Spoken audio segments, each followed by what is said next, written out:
咁啊係啦，咁啊今日嘅題目咧就叫再施12塊石頭嚇。咁點解會改呢個題目叫再施12塊石頭咧嚇？咁因為咧其實咧本來咧你睇時候好多時候咧你睇聖經啦嚇，就算我呢本即係和合本修訂版嘅聖經咧，其實咧喺呢一個段落咧嚇，約書亞記第4章嘅段落咧，其實咧佢通常咧就用立石為記咧作為呢個嘅主題嘅嚇。咁但係點解今日會揀咗12塊石頭咧？源於咧就係咧，因為呢間教會呢個嘅教堂呢個地址咧，呢個嘅第一堂嘅崇拜咧，當時咧就係用12塊石頭咧作為當日嘅信息嘅。咁所以咧，其實咧喺我哋呢個堂咧可以獻俾神嘅時候咧，就當時就係喺19年嘅10月19號嘅時間。而當時咧嘅張牧師就係同我哋講嘅信息咧就係12塊石頭。咁所以咧，我諗起即係隔咗咁耐，我哋今日咧去即係好難得，我哋一齊可以即係隔咗一段時間都冇去慶祝我哋嘅即係教會成立嘅週年咧。藉著今日嘅日子咧，我都藉著咧同一段嘅經文咧，讓我哋去再思考更多。咁所以今日嘅題目咧就係承接住咧之前張牧師嘅12塊石頭，而係咧我哋再施12塊石頭。喺再施12塊石頭嘅事情裏邊咧，其實真係即係實在有太多嘢可以思想啦。所以咧因為時間嘅關係咧，咁我就只可以集中係思想某一啲嘅地方嚇。因為咧實在約書亞呢段經文咧第4章咧其實係好豐富嘅嚇。我自己預備嘅時候都係有好多嘅啟發。不過咧，我諗我哋嗰個焦點咧，我哋都要即係集中。我哋今日咧集中有呢個再施裏邊咧就有3個施嚇，3個施嚇。第一個施係咩咧？就係一步見奇事嚇，一步見奇事嚇，就係嗰一步咧就見到奇事啦。咁因為咧，如果我哋知道就係喺即係以色列人佢哋離開埃及嘅時候咧，其實你知道咧就由埃及嘅地方一路咧即係逃亡啦嚇，跟住就即係過咗紅海，跟住咧就喺曠野咧漂流。事實上咧呢個日子咧係一個漫長嘅日子嚇，喺呢個漫長嘅日子裏邊咧漂流咗40年。直至到今日我哋讀到嘅經文就講到咧啱啱好40年嘅時間，就係正月初10，佢哋就終於咧到達咗神應許嘅地方。但喺呢個嘅漫長嘅40年裏邊咧而家咧其實咧你睇翻今日我哋讀嘅經文喺約書亞記，無論第3章同埋第4章裏邊咧，都係講緊咧最後嘅時刻就係點咧？就係講緊點樣由什亭跟住過約旦河，跟住咧到吉甲。佢哋咧已經係去到呢個嘅即係約旦河嘅東面咁即係繞過去嗰邊啦即係跟住咧去到喺東面嘅時候咧，就係爭啲咧就已經去到過約旦河，就進入到咧神應許嘅迦南嘅地方。而呢個過程裏邊咧就係什亭就係爭過一個約旦河，而就能夠去到咧嗰個吉甲。而喺我哋睇翻約書亞記第3章3至5節嘅段落咧你會知道就係呢度話神就吩咐百姓說，就話當你們看見利未家嘅祭司抬着耶和華你們上帝嘅約櫃嘅時候咧，你們就要起行離開所住嘅地方，跟住約櫃走，使你們知道所當走嘅路，因為這條路是你們從來沒有走過的。只是你們要與約櫃相隔約2000肘，不可太靠近約櫃。約書亞吩咐百姓說，你們要使自己分別為聖，因為明天耶和華必在你們中間行奇事。係呢度咧去到最後呢個時刻，約書亞記嘅時候，正正好就係神就話神要讓佢哋咧去離開佢哋所在嘅地方啦。佢哋喺曠野已經漂流有足夠嘅日子。神話而家你哋就可以咧跟住呢個約櫃就去到神所應許嘅地方裏邊。不過當中咧特別去提到一個好得意嘅說話，就話這條路是你們從來沒有走過的。呢條路點解係一個從來沒有走過嘅路呢？係因為講緊就係因為跟住佢哋所要見嘅係一件奇事，而呢件奇事咧係佢哋基本上咧就大部分人咧都係冇見過嘅。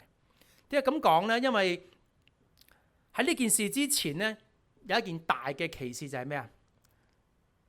就係佢哋嚟出埃及過紅海啊嘛。喺呢個嘅時刻裏邊咧，你知道就摩西帶領佢哋，摩西就係點樣咧？舉起個杖，向住開舉起個杖，海就分開咗啦。摩西就係藉着個一舉，跟住就將海分開咗。但係見過呢件事嘅人呢，喺曠野都不知不覺死咗啦。但係又唔係死晒嘅，其實因為又咁講，我哋讀聖經都要小心啲喎。因為我哋成日都誤會喎。其實呢，又有人見過摩西分紅海呢件事情。因為點解呢？因為我哋話以色列人就係佢哋唔肯入迦南地嘅時候，結果呢就咩啊？20歲以上嘅男丁呢，都唔能夠咧進入迦南地。所以咧，直至到呢班20歲以上嘅男丁全部死晒咧，神先容許佢哋咧入迦南地。所以咧，20歲以下嘅咧，一喺大隊裏邊嘅人咧，其實都見過嘅，都見過嘅。但係你可以想象一下，就係到而家40年後咧，即係基本上咧，除咗約書亞同埋迦勒咧呢兩個男丁咧，咁基本上咧都唔會大過60歲噶啦嗰啲人。你明我點計條數啊？而呢班人咧，其實咧，事實上就係即係太耐或者佢好細個時候有啲神蹟發生，不過似乎咧對佢哋嚟講咧，差唔多好似未親眼見過一樣。所以紅海呢件事咧已經好耐啦，隔咗太耐啦。而家佢哋真係嚟到經歷咗40年之後，而家去進入迦南嘅時候，神就話而家讓佢哋真係見到一件對佢哋嚟講咧，真係一件全新嘅奇事。而呢條奇事裏邊就係話呢條路係未走過嘅時候，就係爭咩呢？就係爭一步，你就行唔行過呢個嘅河呢？行唔行過呢個河呢？行過呢個河好似好簡單，但係你要知道當時嘅水係好深嘅因為你睇翻後邊嘅經文喺第4章後邊呢，就講到啲水翻翻去嘅時候呢，其實係水係好漲滿嘅。當你行過呢條河嘅時候，既然水深，其實你行唔行得過呢？一個人就話諗辦法行得過啫，200萬人點樣行過去呢？似乎係一個大嘅難題。但係神就係咁樣去吩咐點樣呢？佢哋就係要抬約櫃，全地之主嘅約櫃嘅祭司，藉着呢班祭司就係腳掌踏入約旦河嘅水裏邊嘅時候，佢哋就會經歷一個約旦河嘅水就係從上往下流嘅水咧，就要中斷。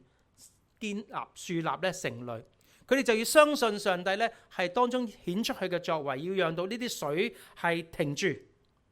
上帝話水要停住，只要你一踏出呢一步，咁你就可以喺個乾旱嘅地裏邊，同樣咧去走過去到迦南地，就正如昔日喺一個乾旱嘅地上面咧行過紅海一樣。上一代有上一代信仰嘅經歷，呢一代有呢一代嘅信仰經歷。其實每一個世代裏邊嘅人都有一啲佢哋自己喺佢哋嘅世代裏邊所要面對信仰嘅經歷。每一個人咧都要踏出信心嘅一步。而今日就係我哋知道就係對呢班嘅以色列民嚟講，就係要挑戰佢哋能唔能夠去憑住佢哋所相信嘅，就好似昔日咁樣行上呢一步。當河流仍然係漲滿水嘅時候，祭司就要行到呢個海裏邊。跟住帶領呢班人咧，要過呢個嘅約旦河。而我哋見得到喺約書亞記跟住嘅第4章15至16節呢個係第4章就係講到抬約櫃嘅人到咗約旦河之後，結果點呢？抬約櫃嘅祭司隻腳真係一入水裏邊。嗱，從上往下流嘅水就從好遠嘅地方，就係嗰個亞當城裏邊咧，就停住咗，樹立城壘。嗱，往亞拉巴海就是鹽海下流嘅水全然中斷，於是百姓就喺約旦河在耶利哥嘅對面過了河。咁你睇翻呢個嘅亞當城就係呢幅圖裏邊咧嘅上邊嘅位置。就喺上面咧，神就截住咗亞當城嘅水，讓到咧水唔再流，亦都唔再有水咧流到去到死海裏邊。呢個就係神俾佢哋咧要經歷嘅一個嘅過程。所以今日咧，我哋要去思考嘅就係，原來今日每一代嘅信徒，佢哋都同樣需要去經歷行嗰個信心嘅一步，以至到能夠見到奇事。今日我哋都需要諗下，我哋面對邊一個信心嘅步伐，我哋肯唔肯行出去？我哋好多猶豫，好多嘅歷史包袱令我哋唔敢行出去。不過如果你知道上帝應許嘅話，你可以安然去行。對我哋嚟講，第一個嘅反思就係，原來當你跟住神走嘅時候，神必在你中間行奇事。係啊，當你跟住神走嘅話，神就一定會喺你生命裏邊行奇事。我諗對於我哋嚟講，頭先你聽到 Tony 所分享嘅見證，你會知道恩福家裏邊就係藉着幾位嘅弟兄姊妹，佢哋一路祈禱尋求，以至到真係相信上帝係帶領佢哋嘅時候，佢哋就行咗呢一步。老實咁講，呢一步風險太大，呢一步呢係真係傻嘅人先行。你望下呢班傻仔傻女，真係唔會做嘅。你從理性分析計算，真係有一個好好嘅地方，做咩要自己開一個教會，或者要去有一個睇到一個異象就去回應呢？可以係唔理嘅，但係問題就係行唔行呢？你唔行嘅話，繼續喺一間教會裏邊可以渾渾噩噩過日子。不過佢哋揀咗行嘅時候，行咗呢一步嘅話，佢哋就好辛苦啦。你睇得到頭先啲有血有汗有淚嘅歷史，但係呢啲嘅血汗背後就見到上帝行奇事。上帝行奇事。我諗頭先你聽 Tony 裏面講到一次又一次嘅經歷，無論從買地，無論從起呢個嘅座堂無論喺整個嘅過程裏邊，無論申請到呢批文即係我仲聽之前我仲聽得多少少一啲教會歷史咁即係連一啲嘅批文呢，揾一啲嘅即係有能力可以批到我哋去做呢個工程嘅承建商呢，我哋都要揾到，我哋先至可以自己咧動手動腳去做嘅。而呢個過程裏邊呢，就係你因為你行咗第一步，行咗呢個信心嘅步伐，你就能夠見到奇事。相反，你如果從來冇行過嘅話，你從來都唔知道神可以由冇變有一間教會，由幾個人可以變咗一個幾十人嘅教會。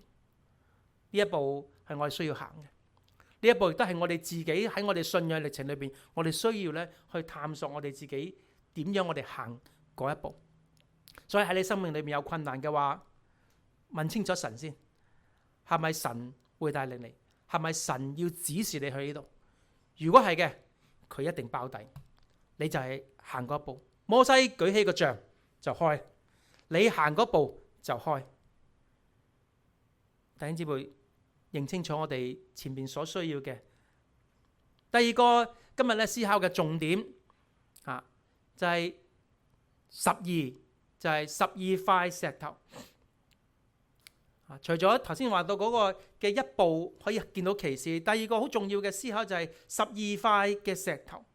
呢度話約書亞嘅喺第3章12節就已經神就吩咐就係咩呢？你哋要從以色列支派中咧選12個人，每支派1人。原來喺第3章咧，神就已經話你哋要揾12個人出嚟。你哋咁多人即係200萬人口咁你淨係計男丁咁計，可能當你都有60萬。交12個人出嚟，交12個人出嚟做咩呢？其實喺第3章係冇講噶，唔知做乜嘢。總之每個支派交個人出嚟。喂，你諗下，我哋有陣時玩世界之最咧，係嘛？世界之最嘅時候，我哋話通常你每一組交個人出嚟，我唔話俾你聽係玩乜嘢嘅。你出咗個人咧，先玩啲鬥長、鬥短、鬥乜嘢，係咪？但係而家唔係話神話就派12個人出嚟，每支派一個，冇講乜嘢。不過你哋就係要去揀，你哋就係揾一個你哋覺得合適嘅人去成為你哋支派嘅代表。呢12個人嘅重要嘅角色就係去成為呢個支派嘅代表。呢個支派呢個人出嚟呢，好似頭先話玩遊戲咁樣，佢贏就代表你個隊都贏。佢喺呢個人出嚟嘅時候就代表你成個支派。呢度話去到第四章嘅段落話咩呢？終於講出究竟點解要揾12個人出嚟？第4章話佢話你哋要從百姓中選出12個人，每支派1人，吩咐佢哋。原來有嘢做嘅，有任務。你哋從這裏，從約旦河中祭司腳穩穩站立嘅地方，取12塊嘅石頭，一起帶過去，放在你們今夜住宿嘅地方。原來就係咁啦。每一個人每一個代表人物都去河裏邊即係祭司企嘅地方附近去攞一塊嘅石頭。呢度話仲話咧，約書亞對佢哋講：你哋要過去到約旦河中，耶和華你哋上帝嘅約櫃嘅前面，按住以色列支派嘅數目就係12支派，每人各取一塊石頭供在肩上，呢啲石頭在你們中間將成為記號。就係咁樣去派咗呢12個人去攞呢個石頭。當然啦，我哋要留意就係呢啲石頭咧，就唔係我哋平時見嗰啲圖畫嗰啲石頭，因為咧我哋平時見嗰啲咧，通常你喺啲講道啊或者啲網上面揾嗰啲咧，12塊石頭咧，其實都係丁屎咁大塊石頭嚟嘅啫。揾12塊石頭好似好簡單，但係你留意呢段經文話咧，要孭喺膊頭上邊嘅。你又記得佢哋喺出埃及嘅時候，佢哋喺曠野嘅時候就曾經去過迦南地嘅時候，派12個探子，又係12個喎。跟住咩啊？跟住睇下個營地係點樣，睇個陣地點嘅時候，結果咧就攞咗啲收成翻嚟。結果咩？要2個人抬咁重嘅喺迦南地嘅收成帶翻去，話俾你聽，嗰度真係幾好嘅。要2個人抬係好重嘅嘢。而家同樣就係揾呢12個支派嘅人物，每個人都攞一嚿大啲嘅石抬喺個肩上邊，哇！真係出晒力，飆晒汗咁樣，就係搬翻嚟，跟住咧就要睇跟住咧吉甲嘅地方咧就係立石為記。呢個過程裏邊你會知道就係講緊咩咧？12個支派都有份出力嘅。12個支派都有份參與，而且12個支派都有份出力去每人抬一嚿石頭，可能有啲重啲，有啲輕啲，係咪？但係佢哋每個人都要代表佢嘅支派一齊去攞。12個支派嘅參與代表咩呢？全以色列人嘅參與。呢個就係佢哋要見到嗰個記號。嗰個記號本身唔係在於邊個揾啲石頭靚啲。邊啲揾啲石頭咧冇咁靚，邊個揾個石頭重啲，邊個揾個石頭輕啲。喺聖經裏邊個重點唔係描述呢一樣嘢，而係講緊12個支派，每個支派都有代表去參與搬呢嚿石頭立石為記嘅事情。可能你會覺得咁有咩咁特別啊？個特別嘅地方就係從來都唔一定要12個支派去做。係嘛？揾啲大隻佬嗰啲，好似阿 Wesley 嗰啲大隻嘅，抬2嚿，係咪咁樣？係咪2嚿石頭攬住咁咪得咯？咁啊有6個人唔使做咯，係嘛？但係唔係上帝嘅吩咐就係要個個支派都有參與。嗱，你要知道就係喺約書亞嘅第4章呢度就講咗一個情況，就係其實有一啲支派係可以唔參與嘅。邊啲支派可以唔參與啊？係嘛？因為有2個半支派咧係唔過河噶，係嘛？你過河，你喺河嘅對面吉甲立石為記，真係正所謂關我鬼事咩？話同我冇關噶嘛，我可以唔參與，我繼續喺河嘅東邊，咁我咪繼續生活咯。我哋已經喺東邊啦，係咪？但係呢度你留意就係喺第12、13節話，裏邊人加德人同埋瑪拿西半支派嘅人，佢哋同樣有份參與過河呢件事，而且仲後邊就話咧，佢哋仲照住摩西所吩咐嘅，佢哋都帶住兵器，帶住兵器咧，又有4萬嘅大兵咧，就喺軍隊咧喺耶和華面前咧，就到咗耶利哥嘅平原，準備上陣，即係話咧，你覺得可能唔需要參與嘅人，佢哋都參與。甚至乎喺以色列支派裏邊，有啲係被看為弱啲嘅支派，有啲支派你會知道，你睇翻呢幅地圖，你就會知道有啲支派咧係相對比較細嘅。你無論睇翻西布倫啦、便雅憫啦、但咧呢啲相對佔地比較少嘅支派，人數比較少啲嘅。相對咧，如果你熟聖經，你知道就係我哋成日都話邊個似獅子咧，就係猶大係獅子嘛。係咪？猶大相對咧，你發現咧，佢即係將要得嘅地咧，都係大啲嘅，OK， 強盛啲嘅。但係唔係啊？呢度啊，神話當你要立石為記，做一個記號嘅時候，呢個嘅記號就要點咧？大大細細嘅支派都有份參與。呢個好重要。呢個話俾我哋聽就係咩咧？原來今日我哋值得諗嘅就係喺教會裏邊一間教會嘅成立，大大細細都有份參與。因為我哋要搞清楚一件事情，就係聖經裏面講緊乜嘢係教會呢？聖經講嘅教會唔係一個建築物啊，所以我哋好開心能夠我哋買到呢個建築物，有呢個建築物喺度。不過聖經裏邊講緊教會係講緊一班人，同樣上帝要應許祝福嘅係一班人。上帝要應許嘅就係呢班以色列民全部人都要蒙應許得到迦南地，唔係話你哋冇份啊，淨係得猶大有份，唔係咁樣。所以全部人都係參與，無論強嘅弱嘅都要參與。同樣地，原來呢度話俾我聽就係一個嘅教會係其實係一班上帝所呼召嘅一班信徒走埋一齊，而呢班人無論強嘅弱嘅，佢哋都有份參與建立呢間教會。所以我哋知道教會裏邊有長有短，有強有弱，有男有女，有老有嫩，但我哋卻只係稱為一個嘅教會。所以今日我哋同樣咧，藉住我哋呢個嘅8週年嘅日子，我哋立石為記嘅時候咧，我哋都諗下，原來咧我哋呢間教會都係咁樣嚟嘅。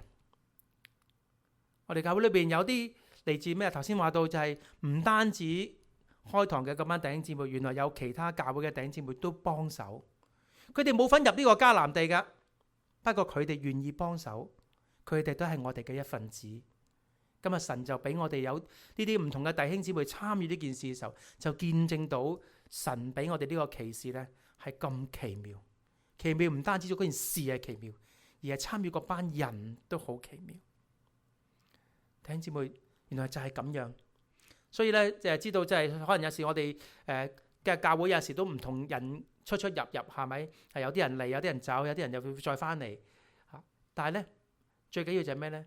我哋讓到呢間教會成為一個每個人都可以參與、一齊建立、一齊有份貢獻呢個石頭嘅人。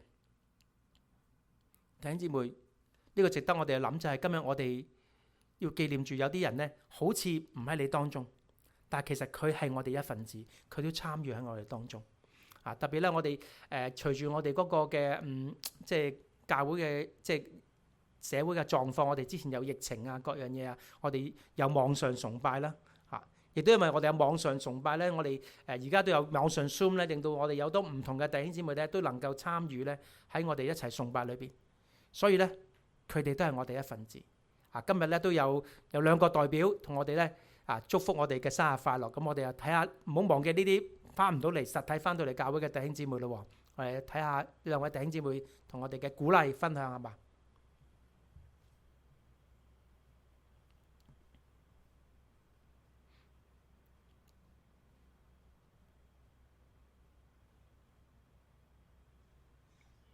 恭賀恩福教會8週年，願上帝賜福恩福教會。恩上加恩，力上加力。聖經喺詩篇話俾我哋聽，人對我說，我們往耶和華的殿去，我就歡喜。即係慶祝我哋教會嘅咁多年嚟嘅營業，好開心。對大家教會嚟講呢，發展到咁呢，已經係好榮幸啦！希望以後嚟講呢，更加嚟講呢，支持多啲人參加教會，踴躍參加教會，發展壯大。好，係啦，咁啊，大家都認識係嘛？即係第一位就係張慧娟啦嚇，即係唔知大家知唔知佢喺邊度Zoom緊睇緊我哋崇拜啊？佢喺荷蘭。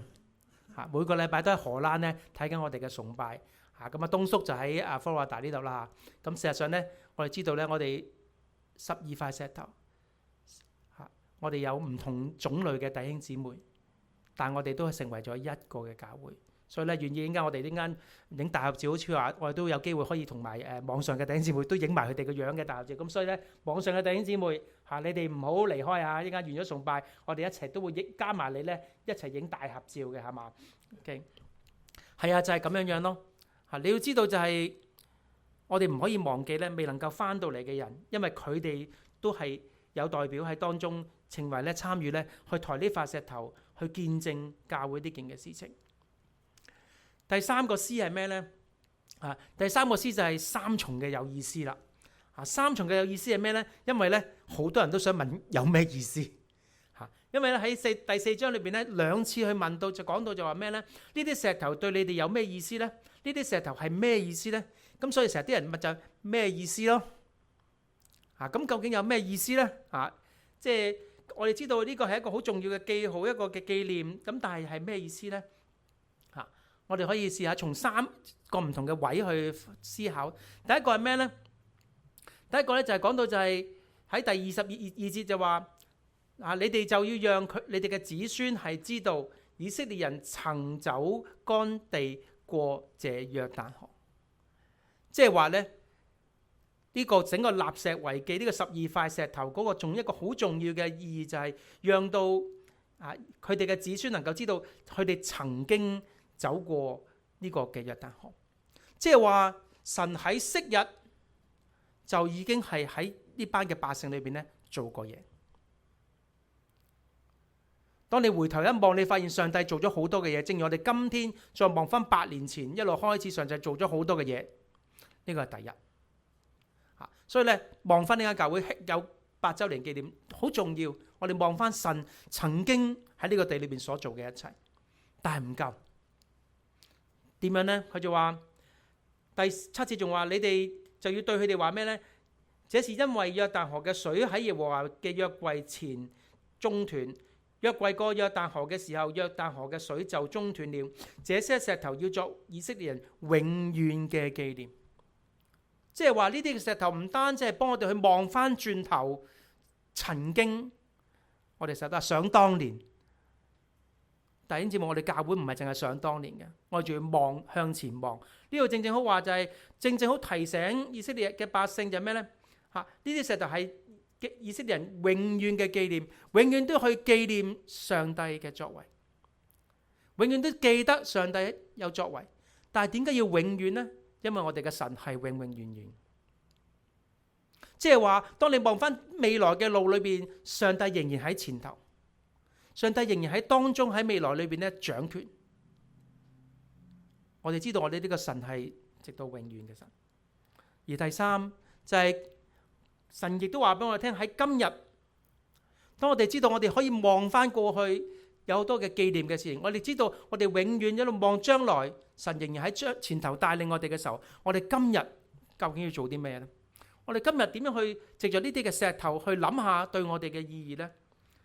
而喺第24節話就係要使地上嘅萬民都知道耶和華嘅手大有能力。呢個係第一個重點。就係使地上嘅萬民，呢個地上嘅萬民係咩呢？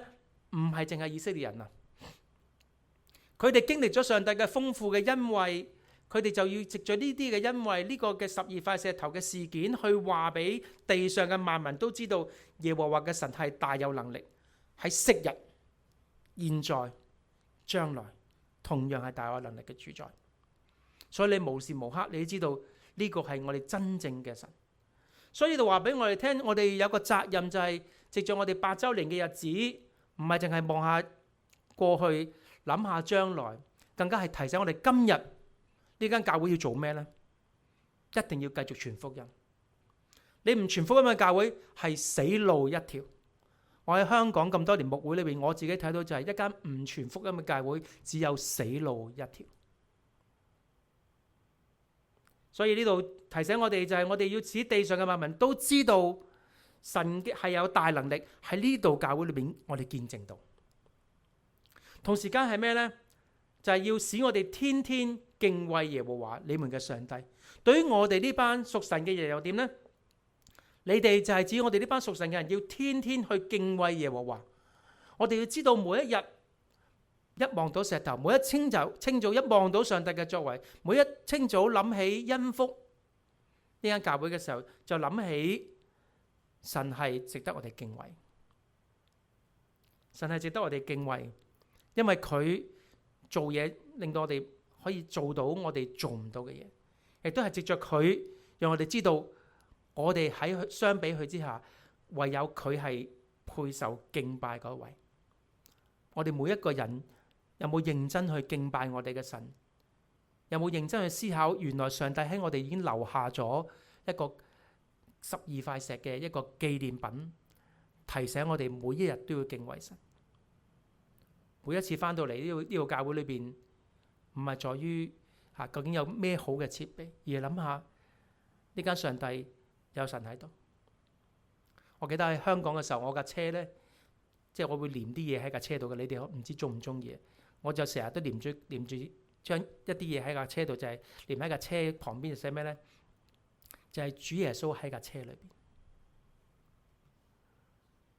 因為我每日揸呢架車咧係服侍神嘅。我喺香港咧，我揸住架車咧，每一次車弟兄姊妹去殯儀啊，去搞唔同服務咧，都係為咗服侍神。所以呢架車咧，我話俾入呢架車嘅人都知道，神喺呢架車裏邊，亦都提醒我呢架車神俾我嘅時候係為咗服侍佢。所以今日都係我哋要諗下，知道就係藉住我哋今日見到呢間教會，神就喺呢度。我哋呢間教會就係要去敬畏神。所以我哋感謝神喺過去裏邊，特別我哋今日個主題就係回望有你，結伴前行。喺頭先嗰度片裏邊就係叫回望有你，結伴前行。我哋都感謝喺我哋呢條天路裏邊咧，我哋並不孤單。事實上咧，喺過去裏邊咧都有幾位唔同嘅牧者喺當中牧養我哋。所以咧今日咧，我哋都好感恩，就係因為咧呢啲嘅牧者咧，其中有4位咧已經錄咗短片，都想鼓勵我哋。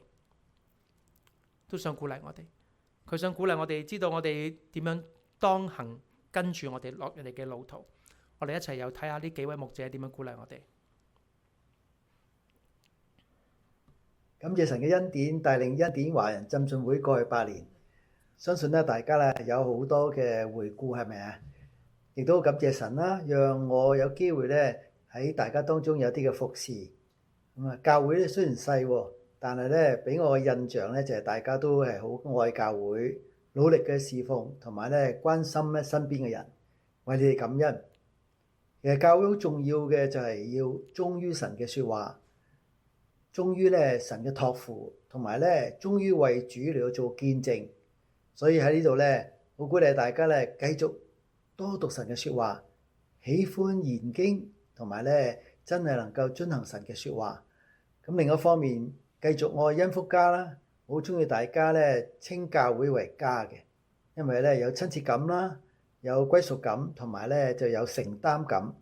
所以咧，讓我哋繼續嘅彼此嘅嚟對鼓勵，去愛教會，同埋咧亦都係希望我哋能夠咧多愛同人分享見證，實踐主耶穌咧俾我哋呢個大使命，興旺福音。願主祝福恩福家。Hello， 大家好，恩福教會嘅弟兄姊妹生日快樂！今日咧係你哋8週年嘅慶典，係一個歡喜快樂嘅日子，亦都係耶和華所定嘅日子。我衷心好祝福你哋。回想咧，大約8年之前咧，你哋身處嘅地方係一間咧荒廢咗一段時間嘅教堂。8年之後嘅今日，已經咧再一次成為上帝嘅聖殿，喺當中孕育咗唔少好寶貴嘅生命。係盼望喺未來嘅日子，喺石牧師嘅帶領底下，恩福家更上一層樓，為主作更大嘅工，喺呢個地方裏邊咧，為主發熱發光，帶領更加多嘅人信主，建立基督嘅身體。再一次喺呢度恭祝大家生日快樂！各位福音家嘅弟兄姊妹，一句説話就係這麼近那麼遠。點解呢？同你哋距離其實地域係好遠，但係個心靈卻係好近。多謝你哋過去嘅日子裏邊，俾我有機會喺大家當中嚟有服侍，知道你哋8週年堂慶，其實真係唔容易過嘅。我哋回望過去嘅時候，應該數算到神好多恩典同埋祝福。當然亦都會有創傷，會有傷痛嘅日子，但我哋吸取教訓，面對未來嘅日子裏邊咧，係更多挑戰。但我又好相信，我哋喺神嘅祝福、弟兄姊妹嘅同心、牧者帶領底下咧，會有更好嘅進展。好希望福音家不斷得到神嘅福氣臨在，大家弟兄姊妹彼此相愛，有家嘅感覺，然後我哋能夠共同嘅興旺神嘅福音，更加希望未來日子裏邊可以有機會繼續服侍大家，祝福你哋每一個嘅人。今年係恩福華人浸信會成立8週年，首先祝賀大家福杯滿溢，主恩常伴。見到恩福家弟兄姊妹同心同行，不斷嘅成長，實在為你哋感恩。亦都感謝神，讓我喺過程當中係有機會參與，同大家分享神嘅説話。喺繼續前行嘅時候，我都想用神嘅説話去俾大家一啲嘅鼓勵。當日約書亞對以色列民話：現在你們要敬畏耶和華，誠心實意地侍奉他，將你們列祖在埃及所侍奉的神除掉。呢個係一個唔能夠妥協嘅呼召，包括有3點：要敬畏耶和華，誠實嘅侍奉佢，同埋除去偶像。約書亞俾以色列民一個嘅抉擇，今日就可以選擇所侍奉嘅。至於我和我家，我們必定侍奉耶和華。盼望你和你家都選擇侍奉耶和華。保羅喺哥林多前書15章嗰度話：親愛嘅弟兄們，你們務要堅固，不可搖動，常常竭力多作主工，因為知道你們的勞苦在主裏面不是徒然的。願主祝福大家。感謝主啊！多謝每一位牧者對我哋嘅祝福，我哋一齊同心祈禱。親愛主，我哋去多謝你，你昔日讓張牧師呢位牧者成為我哋始創人，讓我哋能夠開展呢個地方。多謝你亦都差遣孩子嚟到當中成為一個嘅接班人。我哋更加多謝你喺藉着過去嘅日子裏邊有一班嘅牧者成為我哋嘅支援者。仲有我哋更加感謝你，讓我哋呢間教會唔係牧者係主角，而係我哋弟兄姊妹一齊喺個教會裏邊去互相建立，彼此鼓勵，先係你俾我哋呢個心意。願主你讓恩福我哋呢間教會能夠蒙主你嘅心意，以致我哋能夠喺過去嘅日子裏邊，喺現在甚至乎喺將來嘅日子裏邊，我哋都要敬畏你，都要傳揚你嘅名，讓呢個地方唔係一個白吃地土嘅地方，而係一個榮耀上帝你嘅地方，係一個榮耀上帝你嘅群體。願神你就祝福差遣我哋，聽我哋祈禱，奉耶穌嘅名字而求，阿門。